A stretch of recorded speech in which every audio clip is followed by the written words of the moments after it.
ആലുവയിലെ സംരക്ഷണ കേന്ദ്രത്തിൽ നിന്ന് ഇന്ന് രാവിലെ കാണാതായ 3 പെൺകുട്ടികളെയും കണ്ടെത്തി. തൃശൂർ പുതുക്കാട് വെച്ച് KSRTC ബസ്സിൽ നിന്നാണ് കുട്ടികളെ കണ്ടെത്തിയത്. പെൺകുട്ടികൾ തൃശൂരിൽ എത്തിയത് എങ്ങനെയെന്ന് വിശദമായി പരിശോധിക്കുമെന്ന് എറണാകുളം റൂറൽ SP വൈഭവ് സക്സേന 24 പറഞ്ഞു.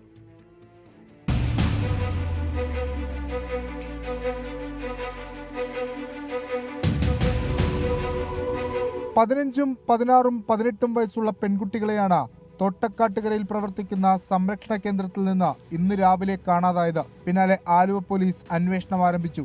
4 സംഘങ്ങളായി തിരിഞ്ഞായിരുന്നു അന്വേഷണം. ഒടുവിൽ തൃശൂർ പുതുക്കാട് വെച്ച KSRTC ബസ്സിൽ യാത്ര ചെയ്യുകയായിരുന്ന പെൺകുട്ടികളെ എറണാകുളം റൂറൽ SP വൈഭവ് സക്സേനയുടെ നേതൃത്വത്തിലുള്ള പ്രത്യേക സംഘം കണ്ടെത്തി.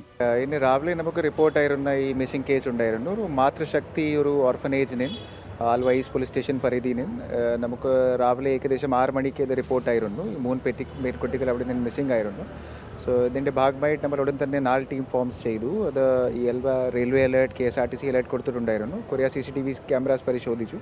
അതിൻ്റെ ഭാഗമായിട്ട് ഇപ്പോൾ ജസ്റ്റ് ഒരു മണിക്കൂർ മുമ്പ് നമ്മുടെ ടീമിക്കായി 3 പെൺകുട്ടി കിട്ടിയിട്ടുണ്ട്. 3 പേരെയും ആലുവ പോലീസ് സ്റ്റേഷനിൽ എത്തിച്ചു.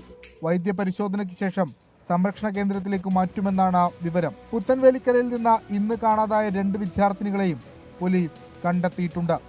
24 കൊച്ചി.